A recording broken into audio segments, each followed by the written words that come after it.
സംസ്ഥാന സർക്കാരിന്റെ ഏറ്റവും വലിയ സാമ്പത്തിക ധനസഹായ വിതരണവും കുടിശ്ശിക വിതരണവും ഇതോടൊപ്പം തന്നെ മുടങ്ങിക്കിടക്കുന്ന വിവിധ മേഖലകളിലേക്കുള്ള ആനുകൂല്യ വിതരണവും 2025 മാർച്ച് മാസം മുതൽ വലിയ മാറ്റത്തോടുകൂടി ആരംഭിക്കുമെന്ന് ധനമന്ത്രി കെ എൻ ബാലഗോപാൽ ബജറ്റിൽ പ്രഖ്യാപിച്ചതുപോലെ തന്നെ വിവിധ ആനുകൂല്യങ്ങൾ വിതരണം ചെയ്യുന്നതിലേക്കായി 10,000 കോടി രൂപ കൂടി കടമെടുക്കാനൊരുങ്ങി കേരളം കേന്ദ്ര ധനമന്ത്രി നിർമ്മല സീതാരാമനെ സമീപിക്കുന്നു.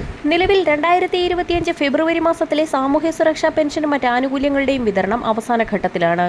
പെൻഷൻ തുക ഇതുവരെയും എത്തിച്ചേരാത്ത ഗുണഭോക്താക്കൾക്ക് ഇന്നും തിങ്കളാഴ്ചയുമായി വിതരണം അവസാനിപ്പിക്കും. വിതരണം ചെയ്യാതെ അവശേഷിക്കുന്ന തുക തിരികെ പെൻഷൻ ലിമിറ്റഡ് കമ്പനിയുടെ അക്കൗണ്ടുകളിലേക്ക് ട്രാൻസ്ഫർ ചെയ്യപ്പെടുകയും ചെയ്യുന്നതാണ്.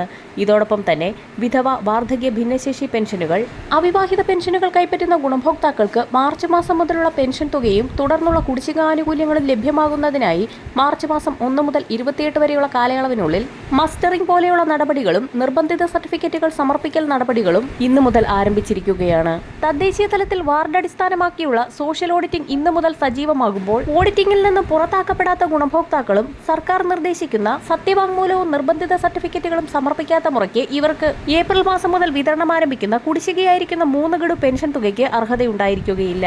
മാർച്ച് മാസത്തിലെ പെൻഷൻ വിതരണ നടപടികൾക്കായി സേവന സൈറ്റ് ക്ലോസ് ചെയ്യുന്നതിന് മുന്നോടിയായി ഗുണഭോക്താക്കൾ മാർച്ച് 20 മുൻപ് തന്നെ നടപടികൾ പൂർത്തിയാക്കേണ്ടതാണ്. മുടങ്ങിക്കിടക്കുന്ന ആനുകൂല്യങ്ങൾ, ശമ്പളം, പെൻഷൻ, ക്ഷേമ പെൻഷൻ, മറ്റ് ആനുകൂല്യങ്ങൾ എന്നിവ വിതരണം ചെയ്യുന്നതിലേക്കായി 10,000 കോടി രൂപ കൂടി കടമെടുക്കാനാണ് കേരളത്തിന്റെ നീക്കം. ഇതോടൊപ്പം വൈദ്യുതി നഷ്ടം നികത്തുന്നതുമായി ബന്ധപ്പെട്ട് 0.5% കടമെടുക്കാനാകും. ഇത് ഏകദേശം 5,500 കോടി രൂപ വരുമെന്നാണ് കണക്കാക്കുന്നത്. ഇതിന് അനുമതി നൽകണമെന്നും കേന്ദ്ര ധനസെക്രട്ടറിയോട് ധനമന്ത്രി അഭ്യർത്ഥിക്കും. ഇത് രണ്ടും ലഭിച്ചാൽ 15,000 കോടി ട്രഷറിയിലെത്തും. കൂടാതെ മാർച്ചിൽ ചരക്ക് സേവന നികുതിയും വിൽപ്പന നികുതിയും ഇനത്തിൽ 900 കോടി രൂപ സംസ്ഥാന ഖജനാവിലെത്തുമെന്നാണ് ധനവകുപ്പ് അധികൃതരുടെ പ്രതീക്ഷ. ക്ഷേമ പെൻഷൻ ഉൾപ്പെടെയുള്ള ആനുകൂല്യങ്ങൾ വിതരണം ചെയ്യുന്നതിലേക്കായി കഴിഞ്ഞ ചൊവ്വാഴ്ച 1,920 കോടി രൂപയായിരുന്നു സംസ്ഥാനം അവസാനമായി കടമെടുത്തത്.